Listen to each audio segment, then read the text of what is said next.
আজ থেকে প্রায় 6 মাসেরও বেশি সময় পরে নির্বাচন। আপনারা দেখবেন ইনশাল্লাহ নৌকা মার্কার আওয়ামী লীগ আবারও নির্বাচনে অংশগ্রহণ করবে এবং জনগণ যদি নির্ধারণ করেন, যেটাই নির্ধারণ করেন সেটাই বাংলাদেশ আওয়ামী লীগ মেনে নেবে। মানে 6 মাসের বেশি সময়ের পরে নির্বাচন, এর মধ্যে আপনারা এমন কিছু করতে সক্ষম হবেন যাতে নৌকা মার্কা নির্বাচনে অংশগ্রহণ করতে পারবে। আর একটু এ বিষয়ে একটু বিস্তারিত শুনবো, কিন্তু আপনি বলছেন বড় দুটি দলের অংশগ্রহণ ছাড়া নির্বাচন গ্রহণযোগ্য হয় না। তাহলে আপনাদের সময় যে নির্বাচন, মানে আওয়ামী লীগ আমলের কথা বলছি, দুটি নির্বাচনে 14 নির্বাচন এবং 24 নির্বাচনে বড় দুটি দলের একটি দল নির্বাচনে অংশগ্রহণ করলো না। আপনারা তো বললেন নির্বাচন গ্রহণযোগ্য, তখন কেন বললেন? প্রথমত তারা নির্বাচনে অংশগ্রহণ করতে চেয়েছে কিনা। আজ যদি বাংলাদেশ আওয়ামী লীগ বলে নির্বাচনে অংশগ্রহণ করব না, তাহলে দোষটি সম্পূর্ণ আওয়ামী লীগের উপর চলে যাবে। এটা তো অনেক বুঝতে হবে। যদি কেউ নির্বাচনে অংশগ্রহণ না করে বা না করতে চায়, নির্বাচনে অংশগ্রহণ করাও যেমন আমাদের একটি সাংবিধানিক অধিকার, না অংশগ্রহণ করাও সাংবিধানিক অধিকার। সুতরাং কেউ যদি কোনো দল যদি গণতান্ত্রিক দেশের চিন্তা করে থাকে তারা নির্বাচনে অংশগ্রহণ করবে না, তাহলে সেটা করতেই পারে এবং তার জন্য নির্বাচনী তারা কি আসলে মানে যদি এভাবে জিজ্ঞেস করি, তারা কি মানে এমনিতেই খুশি মনে নির্বাচন করবো না এরকম একটা সিদ্ধান্ত নিয়েছিল, নাকি তাদের মনে হয়েছিল যে নির্বাচন করলে সেই নির্বাচনটা গ্রহণযোগ্য হবে না, যেটি তারা বলেছে? আছে যে শুনছিলাম গেল 26 তারিখে শেখ হাসিনার সাথে ভারতে আওয়ামী লীগের বেশ সিনিয়র নেতাদের একটা বৈঠক হয়েছে, এরকমটা কি আসলে হয়েছে কি? কথাটা সত্য। সেই বৈঠকে কি হয়েছে বা কারা ছিলেন? আমি দেখছিলাম ওবায়দুল কাদের, হাসান মাহমুদ, তারা ছিলেন। আর কেউ ছিলেন কিনা বা কি ধরনের কথা হয়েছে? আপনি যে নামগুলো বলছেন এগুলো আসলে গুজব। আচ্ছা, জি, স্পষ্ট করবেন। আমি নামগুলো বলতে চাচ্ছি না, তবে এই ধরনের গুজবে বিশ্বাস করবেন না। আচ্ছা, আপনারা যদি আমি দায়িত্ব নিয়ে বলছি এই দুজন ছিলেন না। আচ্ছা, আমি দায়িত্ব নিয়ে বলছি। মানে কারা ছিলেন সেটি বলা যাবে না, এটি গোপন কোনো বৈঠক? গোপন কোনো প্রকাশ্যে বৈঠক। আমি যেহেতু ছিলাম না, তারা হয়তো মনে করতে পারে তাদের নাম আমি ডিসক্লোজ করলাম কেন। সুতরাং তাদের পারমিশন নিয়ে আমি তাদের নামগুলো ডিসক্লোজ করতে পারি, তাদের পারমিশন আগে করতে পারবো। কি আলোচনা হয়েছে সেটি কি আপনি জেনেছেন, শুনেছেন? কোনো নির্দেশনা বা সিদ্ধান্ত হয়েছে কিনা? ওভারঅল আমরা শুনেছি যে সাংগঠনিক আলোচনা হয়েছে এবং এই সংগঠনকে কিভাবে আরো কিভাবে সুন্দর করে চালানো যায় এগুলো নিয়ে আলোচনা হয়েছে। এর বাইরে কোনো আলোচনা হয়েছে আমি শুনিনি। আপনি বলছিলেন যে 26-এর মানে আরো নির্বাচনের আরো 6 মাসের উপরে বাকি আছে, সেই সময় নৌকা মার্কাও সেই নির্বাচনে থাকবে এবং আপনাদের শুরুতেই সেই বিষয় দিয়ে শুরু করছিলেন।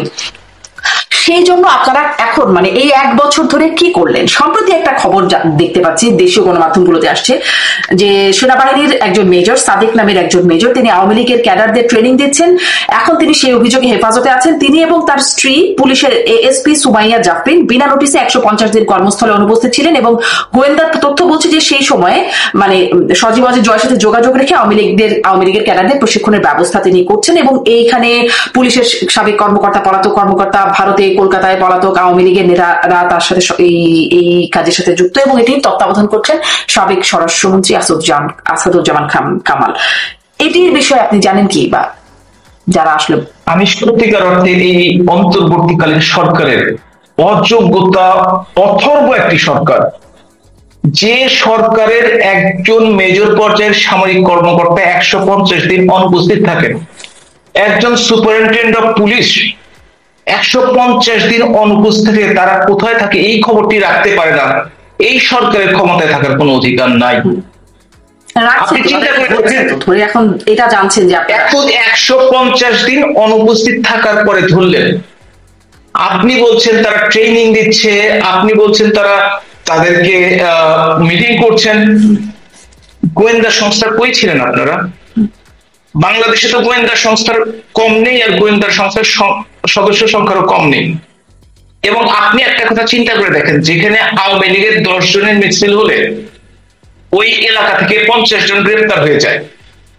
আওয়ামী লীগের 5 মিনিটের মিছিল হলে পুলিশ ধাওয়া করে, সেইখানে 200-300, আপনি বলেননি 200, আমি বলি মিটিং যখন 200-300 লোকই হওয়ার কথা, তারা মিটিং করলো দিনের পর দিন, ট্রেনিং নিল দিনের পর দিন, তাদেরকে কেন ধরা হলো না? আওয়ামী লীগের কোথাও মিটিং হয়েছে, এনসিপি বৈষম্য বিরোধী নাম দিয়ে তারা ঘেরাও করে। ঢাকা শহরে মিটিং হলো, পত্রিকা দেখেছি, বসুন্ধরা মিটিং হয়েছে, যেখানে এনসিপির শক্তিশালী অবস্থান, অনেকগুলো বেসরকারি ইউনিভার্সিটি আছে, তারা কেন ধরলো না? এটা কি কোনো নাটক?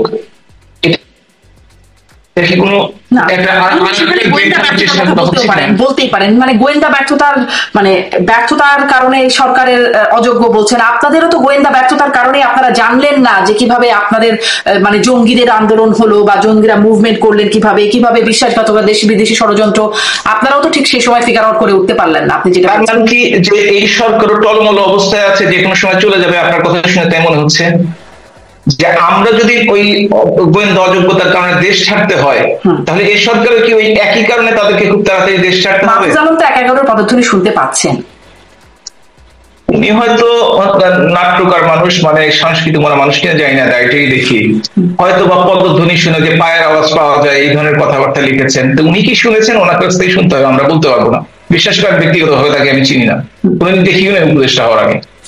আচ্ছা, মানে কিন্তু গোয়েন্দা ব্যর্থতার কথা বলছেন, কিন্তু এরকম কিছু হয়েছে কিনা? গোয়েন্দা ব্যর্থতা আছে ধরে নিলাম, এরকম কিছু হয়েছে কিনা আওয়ামী লীগের একজন এটা তো সরকারের পক্ষ থেকে আরো ক্লিয়ার ক্লারিফিকেশন দেওয়া উচিত।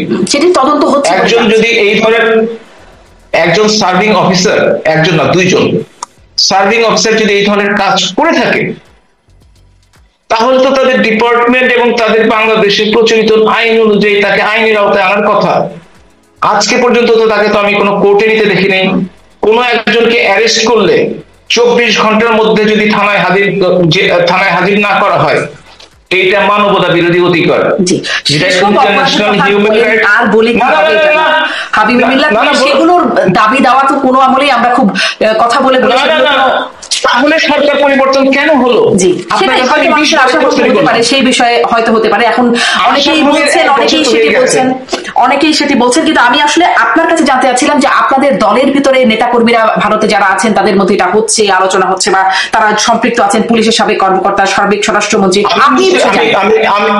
আমি সেটা খবরের কাগজে দেখেছি কয়েকদিন আগে, এবং একটা ফেসবুকে বেশ বড় স্ট্যাটাস দেখলাম, একজন আমাকে পাঠিয়েছে হোয়াটসঅ্যাপে, দেখি যে লেখা আছে কবে গ্রেপ্তার হয়েছে, কি হয়েছে। ও আচ্ছা, তাই নাকি?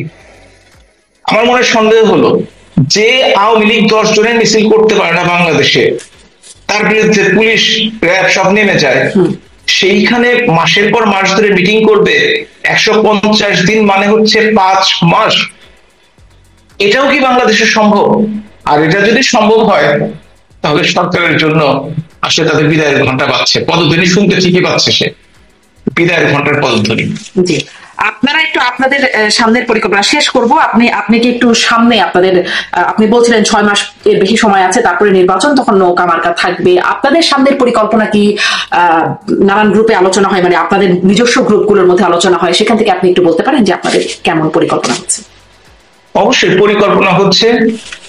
আমাদের অবশ্যই দীর্ঘদিন ক্ষমতায় থাকার কারণে আমাদের কিছু ভুল দ্রষ্টুটি ছিল, সেগুলো কাটিয়ে উঠে যে আওয়ামী লীগ 76 বছরের দল বাংলাদেশের প্রত্যেকটি গণতান্ত্রিক আন্দোলনে নেতৃত্ব দিয়েছে, বাংলাদেশের মহান মুক্তিযুদ্ধে নেতৃত্ব দিয়েছে, বাংলাদেশকে স্বাধীন করেছে সারা বাংলাদেশের জনগণকে সাথে নিয়ে, সেই দলটি আবারও ফিরে আসবে জনগণের কাছে। জনগণ যদি চায় তারা নির্বাচিত হবে, জনগণ না চাইলে তারা থাকবে না। এই আলোচনাগুলি বারবার আমাদের মধ্যে হচ্ছে, মানে সেই আসলে ফিরে আসার মানে সেই পরিকল্পনাটিকে, সেটাই আমি জানতে চাচ্ছিলাম।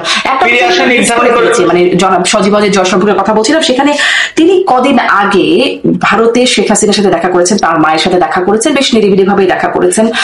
সম্ভবত 7 দিনের মতো সময় তিনি ছিলেন। সেখানে অনেক আলোচনা হয়েছে। কোনো বিশেষ আলোচনা হয়েছে কিনা সেই বিষয়ে কোনো জানাশোনা আছে কি? আপনি একটু আগে বলছিলেন যে ছেলে মায়ের সম্বন্ধে মন্তব্য করেছে, সেটা তো ঠিক হওয়া দরকার। মা ছেলে যখন একসাথে কথা বলে, তখন কি বাইরের লোকের জানার সেই সুযোগটি আছে? এবং তিনি দেখা করেন বড় দলের একটা বড় দলের সভাপতি এবং বলা হচ্ছে ভবিষ্যৎ উত্তরাধিকারী, এই গুজবটা বা এই গুজব বলবো না, গুঞ্জনটাও চাউর হয়েছে। এই জন্যই বিশেষ করে সেটি তো আপনাদের জানার কথা, এরকম কিছু জানেন কিনা? আমরা জেনেছি পত্রিকার মাধ্যমে চলে যাওয়ার পরে যে তিনি দিল্লিতে এসেছিলেন, এবং আপনি জানেন যে এই প্রথম কিন্তু এই যে 6 জন নেতার সাথে দেখা করলেন।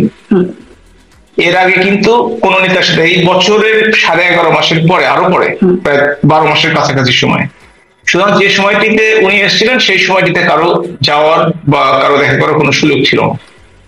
বা কি আলোচনা হয়েছে সেটিও জানবার সুযোগ হয়নি, কোনো জানবার সুযোগ হয়নি। ভবিষ্যৎ নেতৃত্বে আসছেন জয়, এরকম একটা খবরও আসছে, সেটির কি কোনো শুনেছেন কিনা বা জানেন কিনা? মাননীয় প্রধানমন্ত্রী জননেত্রী শেখ হাসিনা বলেছেন বাংলাদেশ আওয়ামী লীগের সম্মেলনে কাউন্সিলররা যাকে নির্বাচিত করবে তিনি দায়িত্বে আসবেন।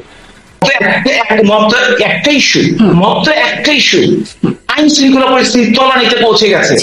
আর্মি, বাংলাদেশ সেনাবাহিনী দেশ রক্ষার কাজে নিয়োজিত, তাকে স্থানীয়ভাবে আইন শৃঙ্খলা রক্ষার কাজে দিয়ে 1 বছরের বেশি তার পেশাদারিত্বকে নষ্ট করে দেওয়া হচ্ছে। আর্মি কখনোই চোর ধরতে যাবে না, আর্মি কখনোই অপরাধী ধরতে যাবে না, তারা দেশকে মুক্ত রাখবে বিদেশি শক্তির কাছ থেকে, স্বাধীন সার্বভৌমত্ব রক্ষা করবে। কিন্তু তাদের কাছে পুলিশের কাজ দিচ্ছেন, আনসারের কাজ দিয়ে তাদের ইমেজটা, এটাও কি আন্তর্জাতিক ষড়যন্ত্র কিনা কিংবা দেশীয় ষড়যন্ত্র কিনা যে আর্মির ইমেজটাকে নষ্ট করে ফেলবো, সেটাও কিন্তু আপনাকে চিন্তা করে দেখতে হবে। আপনি চিন্তা করার অবশ্যই দরকার আছে।